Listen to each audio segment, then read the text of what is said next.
오늘 하나님께서 우리에게 주신 말씀은 골로새서 3장 1절부터 4절까지의 말씀입니다. 히브리서 12장 1절부터 3절까지의 말씀이 하겠습니다. 이제 봉독합니다. 하나님의 말씀을 경청하십시오. 그러므로 너희가 그리스도와 함께 다시 살리심을 받았으면 위의 것을 찾으라. 거기는 그리스도께서 하나님 우편에 앉아 계시느니라. 위의 것을 생각하고 땅의 것을 생각하지 말라. 이는 너희가 죽었고 너희 생명이 그리스도와 함께 하나님 안에 감추어졌습니다. 우리 생명이신 그리스도께서 나타나실 그때에 너희도 그와 함께 영광 중에 나타나리라. 히브리서 12장 1절부터 3절까지 말씀입니다.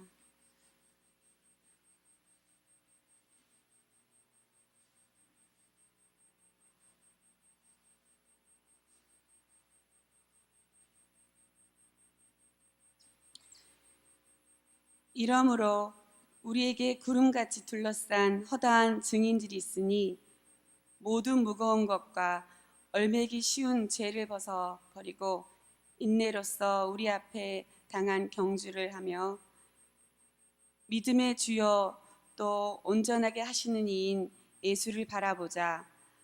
그는 그 앞에 있는 기쁨을 위하여 십자가를 참으사 부끄러움을 개의치 아니하시더니 하나님 보좌 우편에 앉으셨느니라.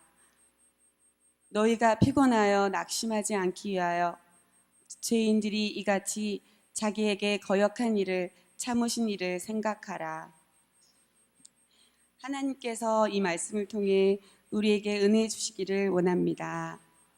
우리 함께 기도하겠습니다. 사랑의 주여 하나님 감사합니다. 귀한 말씀, 주님의 말씀, 생명의 말씀 듣겠습니다. 우리의 마음을 열고 주님의 말씀 듣고 새겨서 이 세상에서 하나님의 백성답게 살아갈 수 있는 은혜를 허락하여 주옵소서. 예수님의 이름으로 기도하옵나이다. 아멘. 오늘 두 곳에 있는 말씀, 골로새서의 말씀과 히브리서에 있는 말씀을 가지고 우리의 믿음을 다시 한번 돌아보고 점검할 수 있는 그런 시간을 가지면 좋겠습니다. 히브리서의 말씀은 우리들에게 인생뿐만 아니라 믿음의 생활도 경주하는 것이다, 그렇게 말하고 있습니다. 누구와 경쟁하는 거 아니죠. 오직 한 분이신 청중 여호와 하나님, 고람되어 하나님 앞에서 우리가 우리 자신과의 경주를 하는 것입니다. 바울 사도도 그렇게 이야기를 했어요. 내 안에 또 다른 내가 있다고요. 견고한 진을 치고 살아가는 내 안에 또 다른 내가 있어서 내가 나와 싸우고 있다, 그렇게 표현하고 있어요. 그게 믿음의 경주래요. 하나님 앞에서 내 속에 있는 내 자아와 싸워가면서 믿음의 주요 온전하게 하시는 이 예수 그리스도를 바라보며 살아가는 삶, 그것이 바로 믿음의 삶이라고 우리에게 가르쳐주고 계십니다.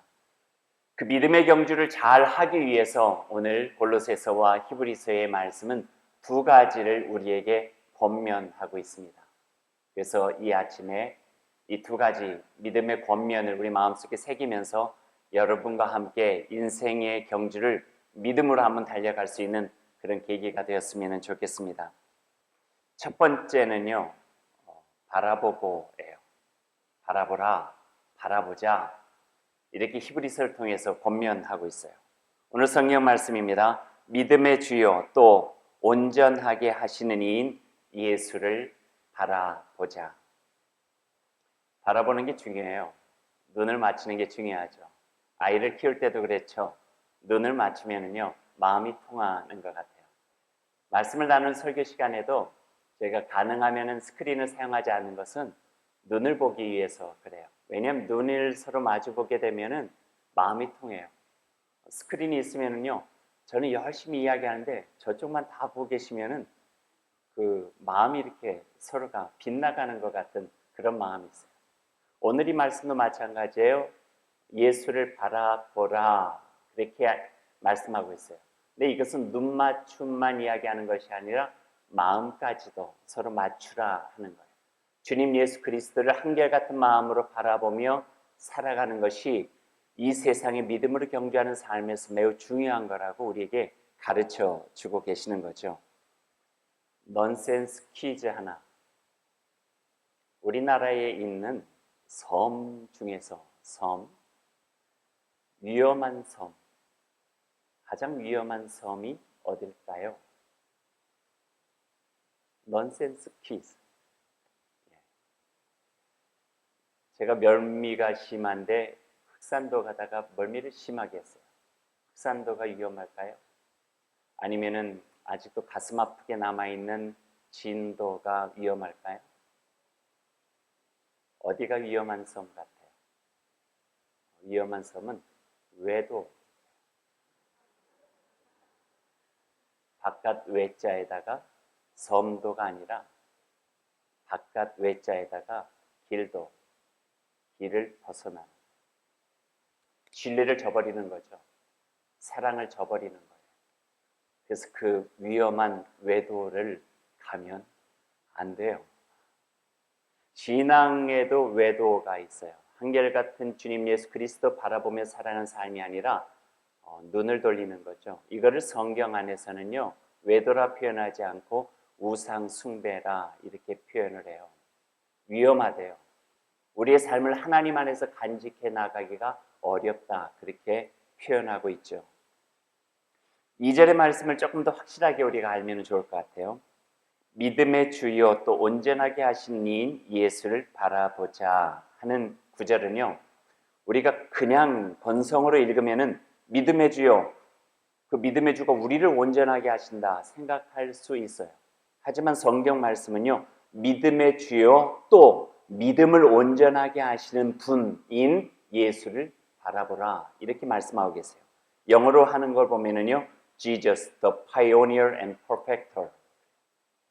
우리의 믿음의 창시자고 또 믿음을 완성시키시는 분, 믿음의 시작이 되고 믿음의 끝이 되시는 그분을 바라보며 살아가야 된다는 거예요. 그분을 바라볼 때 우리 마음속에서, 우리 삶 가운데서 믿음이 시작될 수 있고, 그분을 한결같이 바라보며 살아갈 때 우리 삶 속에서 그 믿음도 완성될 수 있다, 이렇게 표현해 주고 계시는 거죠. 그럼 믿음이 무엇인가요?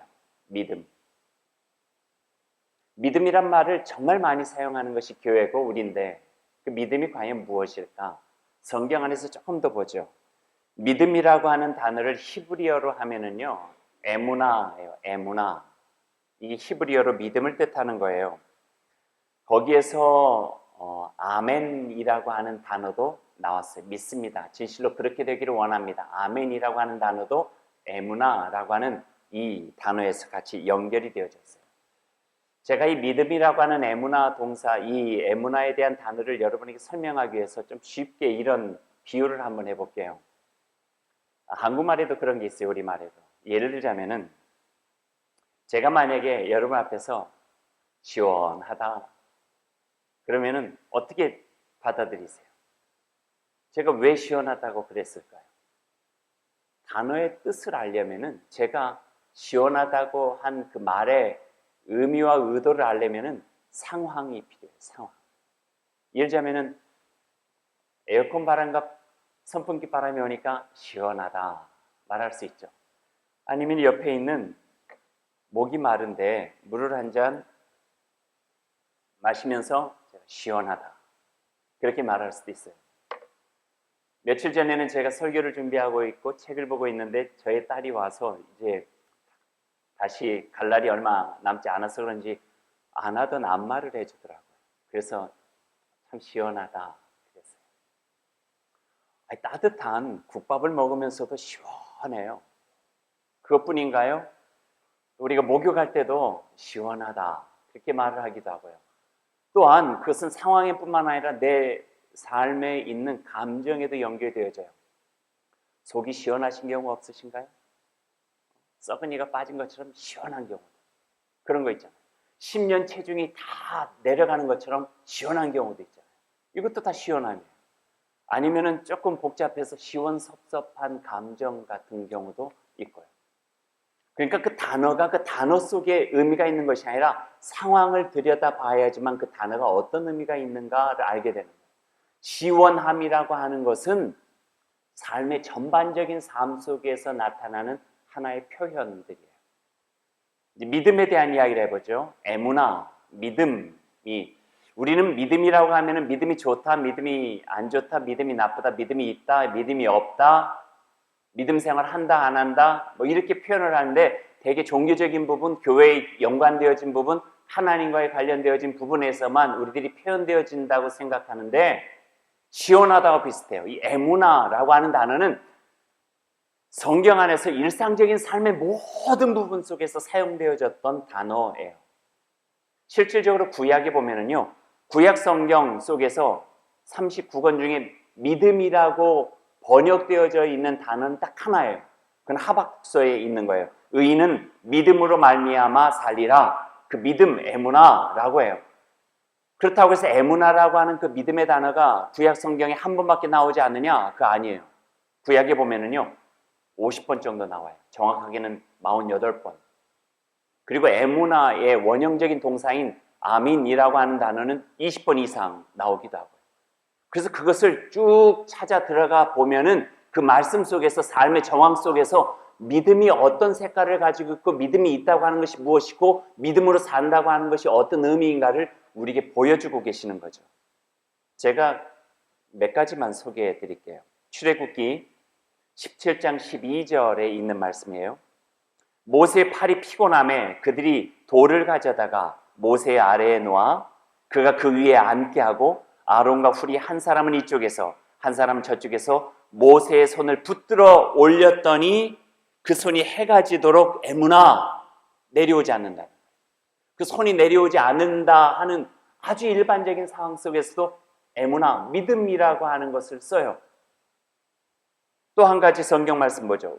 열왕기 하 12장 15절에 있는 말씀이에요. 또 그 은을 받아 일꾼에게 주는 사람들과 회개하지 아니하였으니 이는 그들이 에무나 일을 하였습니다.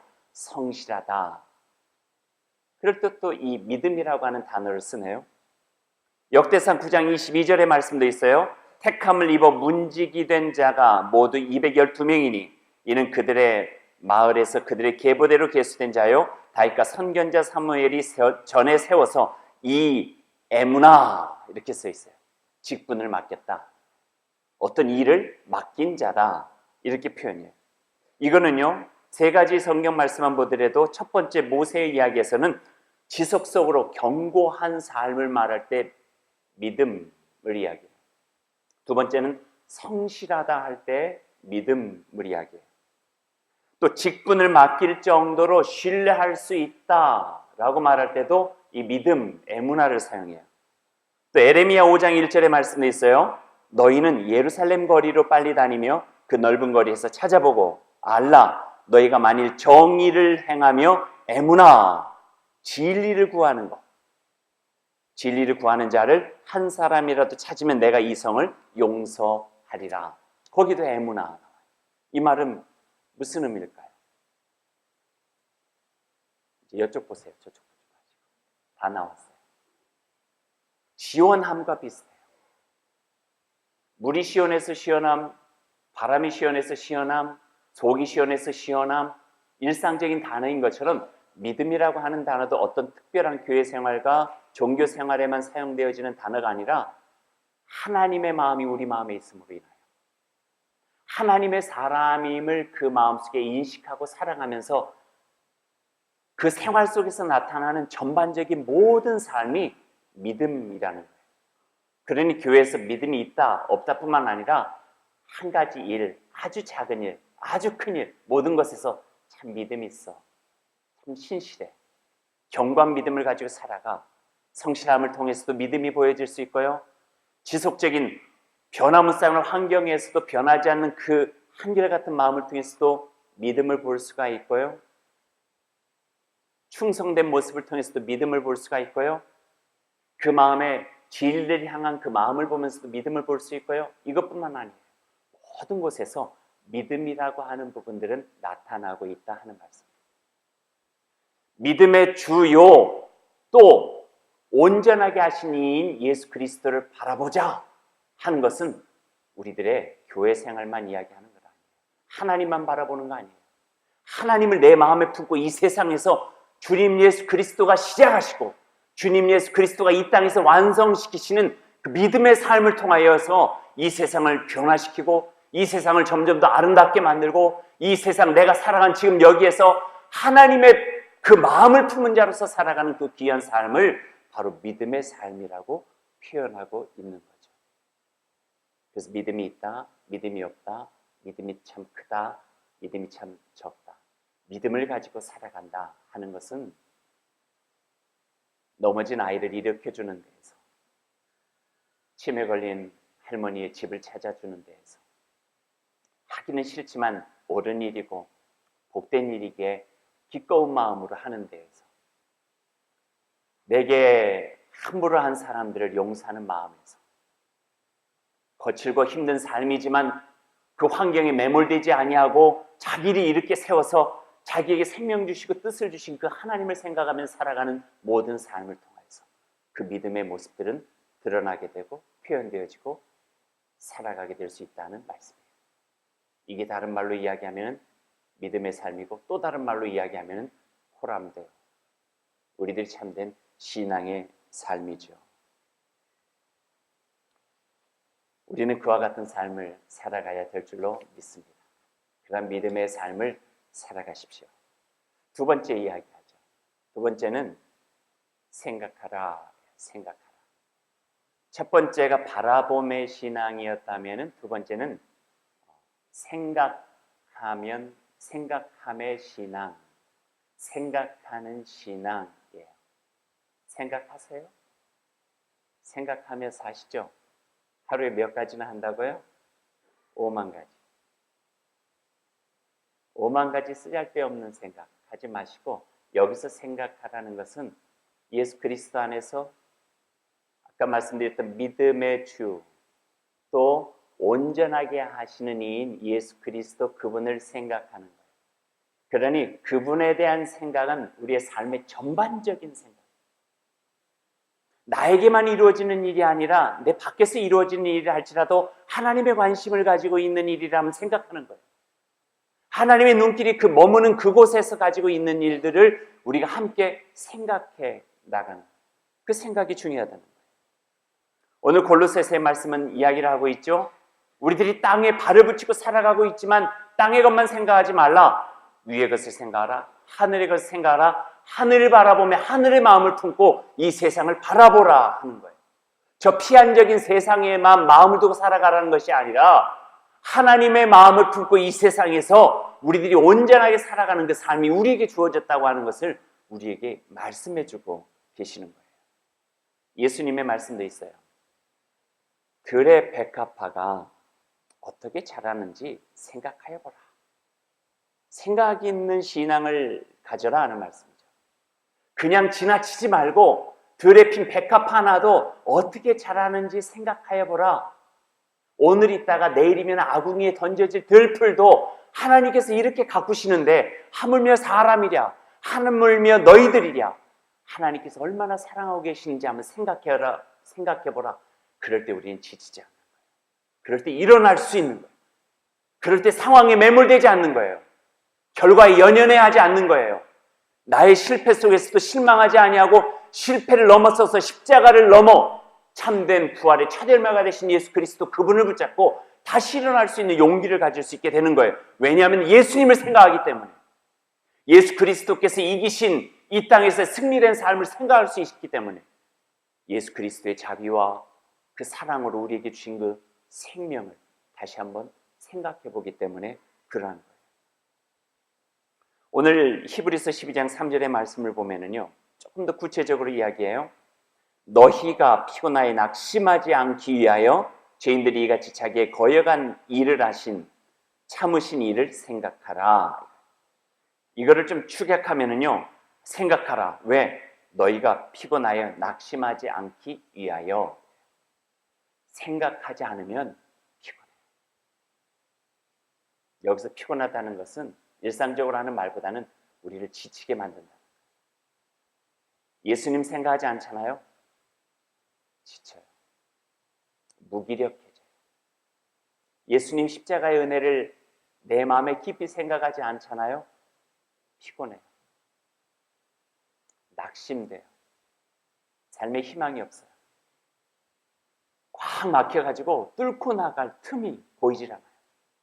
그러나 죽음을 넘어서 새로운 생명의 길을 열으신 예수 그리스도, 그분을 생각하게 되니 희망이 보여요. 틈이 열려요. 내가 갈 길이 보여지는 거예요. 그 어두운 밤하늘의 별빛처럼 하나님께서 우리에게 비춰주시는 그 빛을 통하여서 우리의 마음에 위로를 받고 새 힘을 얻을 수 있게 되어져요. 이 말씀을 해주고 계시는 거예요. 왜 이게 이렇게 필요하나요? 왜냐하면 우리가 살아가는 세상이, 또 우리가 살고 있는 인생이 너무나 쉽게 피곤하고요, 너무나 쉽게 낙심할 수 있어요. 개인적으로도 그렇고 또 사회적으로도 그렇게. 이게 어떻게 보면 우리들이 살아가고 있는 인생의 모습인지도 몰라요. 솔직히 저는 지난 몇 달 동안 저뿐만 아닐 거예요. 우리 국민들 모두가 다 집단적인 어떤 우울증과 피로감을 가지고 있어요. 4월 16일 세월호, 아마 그 전후로 우리의 마음은 굉장히 무거워졌던 것 같아요. 아직도 끝나지 않고 아직도 지속되어져야만 되는 이 모습 속에 어떻게 보면 우리 마음은 좀 우울하고 힘겹지 않나 하는 생각도 하게 돼요.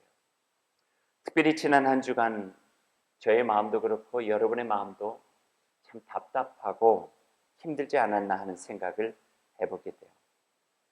한 주간 설교 준비가 잘 안 될 정도였어요. 마음이 잘 안정이 안 되고요. 이 생각 저 생각이 참 많았어요. 그건 다른 게 아니라 안 보려 해도 또 생각하지 않으려 해도 자꾸 떠오르고 저희들의 눈앞에 보여지는 어떤 그런 모습들 때문에 그래요. 군에서 일어난 일, 여러분 기억하시잖아요. 윤일병. 어떻게 인간이 그럴 수 있을까? 화가 나요. 분노가 치밀어요. 인간의 마지막 그 모습을 본 것만 같은 섬뜩함이 우리에게 있어요. 그것도 힘들어 죽겠는데 김해에서 일어난 15살 여고생의 이야기는 치가 떨릴 정도로, 욕을 잘 못하는 저 자신도 이런 나쁜 것들이 하면서 욕이 나올 정도로 가슴 아파요. 어떻게 그런 일을 15살 아직 피워보지도 못한 한 인생에게 저지를 수 있었을까? 또 그 일을 저지른 사람들이 14살, 15살 같은 여학생들 또래 나이와 20대 중반의 남자들이었대요. 죽인 것으로도 모자라서 시신의 얼굴을 훼손시켜버리고 아주 이런 극단적인 일까지도 하는 것을 보면서 마음이 너무 힘들었어요. 어떻게 보면 이게 피로해요. 이게 피곤함일 수 있어요. 그냥 거기에 매몰되어져 버리면은 주어진 상황이 나를 바꿔버리는 거예요. 무력하게, 필요하게, 낙심의 상황으로 우리를 처박아 버려요. 희망은 없는 것처럼, 이 세상을 살아가는 삶의 존재 의미와 자체가 없는 것처럼. 그러다 보니까 세상을 향하여 분노하고, 세상을 향하여서 치를 떨고, 세상을 향하여 희망을 거두어 버리고, 사는 것이 무엇인가에 대한 의구심마저 들 정도로 힘겨운 것이 우리의 삶의 모습이죠. 점점 악해져가는 세상, 점점 살벌해지는 것 같아서 마음이 섬뜩하고 어떻게 사람으로 이런 일을 할 수 있을 것인가에 대한 회의감마저 들어서 극도의 무력함과 마음에 엄청난 무거운 짐처럼 주저앉아 버리게 되는 것이 우리의 모습이죠. 그러다 보면은요, 세상과 담 쌓고 그냥 이렇게 사는 것이 낫지라고 살아버릴 수 있는 모습도 주어지게 된다고 하는 거죠. 어떻게 보면은 그것을 사단이 원하고 있는지도 몰라요. 악한 사회가 우리를 그렇게 만들어가고 있는지도 몰라요. 6.25 전쟁이 끝난 몇 년 후 1958년 모든 국민들이 애국심을 넘어서 우국심을 가졌어요. 우국심은 염려하는 마음이에요. 전쟁으로 폐허된 세상과 같이 그의 마음이 황폐해져 버렸어요. 전 국민들이 다 마찬가지로. 전쟁의 참상과 비극으로 인한 극도의 피로감과 날카로워진 삶을 살아가며 전쟁의 폐허에 생존의 치열함만 남다 보니까 극도의 이기적인 것, 자기만을 생각하는 것, 공동체가 파괴되고 넉넉한 마음이 파괴되고 서로를 안아줄 수 있는 품들이 점점 없어지면서 점점 메마른 상황으로 바뀌어져 가고 있었어요. 그때 민족의 성각자였던 장준하 씨가 펴내고 있는 사상계에 함석헌 선생님이 글을 하나 써요. 그 글의 이름이 생각하는 백성이라야 산다. 그 글 중에 한 대목을 제가 여러분에게 소개해 드릴게요. 우리의 근본 결점은 위대한 종교가 없다는 데 있다. 사람들은 우리나라 100가지 폐해가 가난에 있다 하지만 가난 중에도 심한 가난은 생각의 가난이다. 철학의 가난, 정신의 가난, 종교의 가난. 우리나라는 우선 물자의 가난 때문에 못 사는 나라가 아닌가. 하지만 중국 평원을 우리에게 주어보라. 미국의 자원을 우리에게 주어보라. 금수강산 이름은 좋지만 이 마른 뼈다구 같은 산만을 파먹고 힘이 날 수도 생각이 날 수도 인심이 날 수도 없지 않은가. 그러나 뒤집어 생각하면 아무래도 물자 가난의 원인은 인물 가난에 있다. 생각하는 사람이 없어 가난하고 위대한 종교의 사람이 없어 가난하다. 제목은 숲에서 나고 인물은 위대한 종교의 원심에서야 얻을 수가 있다. 그러면 우리의 역사적 숙제는 이 한 점에 맺힌다. 깊은 종교를 낳자는 것, 생각하는 사람, 생각하는 민족이 되자는 것, 철학하는 정신이 있는 백성이 되자는 것이다. 고난을 이겨낸 깊은 종교가 유교를 겪은 우리의 고난을 이기게 해 주리라. 깊은 종교와 굳센 믿음을 가져야 한다. 그리하여 내가 되고 그래야 우리가 하나가 되리라. 그러면서 이렇게 마무리에 제안을 해요. 그러기 위해서 국민 전체가 회개해야 할 것이다. 예배당에서 우르르 하는 회개만 말고 밭에서도 하고 광산에서도 하고 쓴 물결 속에서도 회개하고 부엌에서도 회개하고 교실에서도 회개하고 사무실에서 피로 땀으로 하는 회개가 있어야 될 것이다. 회개하고 똑바로 박힌 정신으로 다시 시작해야 한다. 이것이 바로 믿음이다. 10,000번 주고 마땅한 나 오늘까지 살리신 것은 그 죄에 속하라 함이 아닐까. 십자가를 거꾸로 못 박혀야 그 죄를 속할까. 하나님이여 이 나를 불쌍히 여기소서. 그분의 생각하는 백성, 그 생각은 인간을 생각하고 세상을 생각하고 역사를 생각할 뿐만 아니라 하나님의 섭리를 생각하고 하나님의 계획을 생각하고 하나님께서 신뢰하고 있는 사람을 통하여서 이루어가는 새로운 희망과 새로운 나라를 생각하라 하는 말씀이죠. 이 생각을 할 때 주님 앞에 무릎 꿇을 수가 있고요. 이 생각할 때 무릎 꿇을 수밖에 없는 죄인까지도 십자가의 사랑으로 용서해 주시고 새롭게 하시는 하나님의 은혜를 경험할 수 있고요. 이 생각을 할 때 주님 예수 그리스도가 나를 통하여 어떠한 일들을 이루기를 원하시고 하나님은 우리를 통하여 어떠한 나라를 이 땅에 세워가시기를 원하시는가에 대한 참된 뜻과 참된 하나님의 섭리적 계획을 우리가 마음으로 알 수 있게 된다. 우리에게 오늘 이야기를 해주고 계십니다. 히브리의 말씀과 같고요. 골로새서의 말씀과 한 뜻입니다. 사람이요 생각을 해야 돼요. 그래서 오늘 예수님께서 오늘 성경은 예수님을 바라보고 예수님을 생각하라고 우리에게 말씀해주고 계십니다. 사람이 악할까요? 저는 악하다 생각하지 않아요. 사람은 악한 것이 아니라 약해요. 악에게 약하고 돈에 약하고 여자에 약하고 남자에 약하고 야망에 약하고 아주 작은 것에 약하고 아주 큰 것에 약하고 약해요. 약한 존재일 수밖에 없어요. 그래서 우리 마음속에 생각이 없으면, 생각하지 않으면, 인간이 얼마나 존귀한지, 사람이 어떻게 살아가야 되는지, 관계는 어떻게 해야 되는지, 그리고 예수 그리스도를 생각하지 않으면 쉽게 그 악에 넘어가서 약한 존재로 살아갈 수밖에 없는 가엾은 인생을 살 수밖에 없는 것이 바로 저와 여러분이에요. 그걸 인정해야 돼요. 사람이 죄를 짓는 것은 악해서 죄를 짓는 것이 아니라 약해서 죄를 짓는 것이죠. 말씀 맺죠? 얼마 전에 본 그 TV에서 하는 우연히 지나치다가 영화가 하고 있어서 이렇게 봤는데 거기 참 기억할 만한 이야기가 나왔어요. 거기에 형사예요. 죄인을 잡아다가 신문하는 형사가 하는 그 죄인 잡혀온 이에게 하는 말이에요. 내가 당신을 신문하는 것은 당신이 죄를 지어서 벌하기 위해서 그런 것이 아닙니다. 내가 신문하고 있는 이유는 어떻게 착한 사람이 나쁜 짓을 하게 되었나 하는 것을 알고 싶어서입니다. 나쁜 사람은 없대요.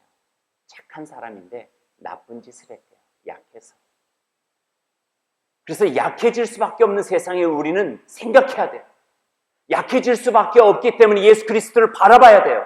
바라보며 주님 예수 그리스도의 십자가로부터 오는 그 능력, 영적인 능력을 가지고 우리를 견고하게 세우고 우리의 삶 속에서 변질되지 않는 그 삶으로 살아가기 위해서 애를 써야 돼요. 생각해야 돼요. 십자가까지 참으시고 거역하게 만드는 참혹한 일들을 참아내시면서 하나님께서 자기에게 주셨던 하나님의 아들적인 귀한 사명을 이루며 우리에게 생명을 주신 예수 그리스도를 생각해 내야 돼요. 그럴 때 바라봄과 생각함을 통하여 우리에게 주어진 인생의 경주를 잘 완수해 갈 수 있다. 이렇게 오늘 말씀은 우리를 향하여 권면하고 계십니다. 사랑하는 여러분, 주님 예수 그리스도를 바라보십시오. 그리고 주님 예수 그리스도의 그 삶과 가르침을 깊게 묵상하고 생각하십시오. 그럴 때 여러분의 인생은 외도하지 않고 한결같은 마음을 가지고 온전하게 주님께서 기뻐하실 수 있는 그 삶으로 살아갈 수 있을 줄로 믿습니다. 그 구원의 반열에서 하나님께 영광 돌리는 귀한 삶을 살아가는 제가 되고 여러분이 될 수 있기를 간절히 소망합니다. 기도하겠습니다.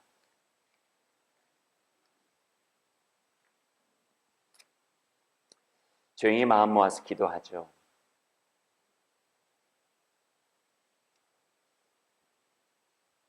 우리의 마음과 우리의 눈길을 주님께 두고 살아가겠습니다.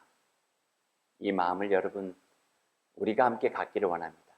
그리고 생각해 예수 그리스도께서 어떻게 살아가셨는지, 어떠한 말씀을 주셨는지를 우리가 생각하기를 원합니다. 우리 잠깐 기도하시죠.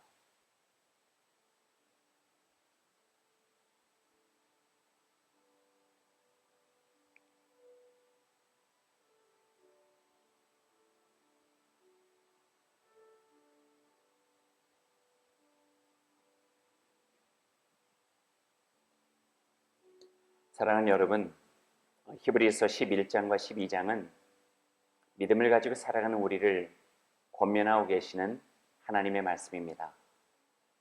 믿음의 길은 우리만 홀로 가는 것이 아닙니다. 외로운 길도 아니고요. 믿음의 선진들이 먼저 간 길입니다. 아브라함도 그 길을 갔고 모세도 그 길을 갔고 또 아벨도 그 길을 갔고 예수 그리스도 그 길을 갔고 세례 요한도 그 길을 갔고 베드로와 바울까지도 그 길을 갔습니다. 그리고 우리가 다 알지 못하고 기억하지 못하는 믿음의 우리 선배들이 그 길을 걸어갔습니다. 믿음의 길을 먼저 가고 개척한 그분들이 우리를 오늘 말씀을 통하여서 응원하고 있습니다. 그러기에 여러분은 예수 그리스도를 따름으로 열린 그 길을 힘을 다하여 나아가야 합니다. 이제 달려가십시오. 절대로 멈추지 마십시오. 이 길을 가는데 걸림돌이 되는 영적인 굳은 살을 벗겨내고 몸에 기생하는 죄를 버리십시오. 그리고 오직 예수 그리스도 그분만을 바라보시기를 원합니다. 그분은 우리가 시작한 이 길을 먼저 시작하고 완주하신 분이십니다. 그리고 그분을 생각하고 배우십시오. 그분이 어떻게 하나님과 함께 이 경주를 이겨내셨는지, 그분은 결승점에서 기다리시는 하나님과 만날 그 기쁨의 약속에서 결코 눈을 떼지 않으시고 달려가는 길에서 무엇을 만나든 심지어 십자가와 수치까지도 참아내신 분이라는 것을 잊지 마십시오. 이제 그분은 하나님의 오른편 영광의 자리에 앉아 계십니다. 그러니 사랑하는 여러분, 여러분의 믿음이 시들해지거든 그분의 이야기를 하나하나 생각하고 그분이 참아내신 그 힘겹고 어려웠던 일들을 되새겨 보십시오. 그러면 여러분의 영혼에 새로운 힘이 솟구쳐 지금 가고 있는 이 참된 길을 완주하게 될 것입니다. 사랑의 주 여호와 하나님, 오늘 우리에게 주신 이 말씀을 마음에 담고 주님 바라보고 생각하며 우리의 인생의 경주를 믿음으로 승리하는 귀한 삶이 될 수 있도록 주님 함께하여 주옵소서. 예수님의 이름으로 기도하옵나이다. 아멘.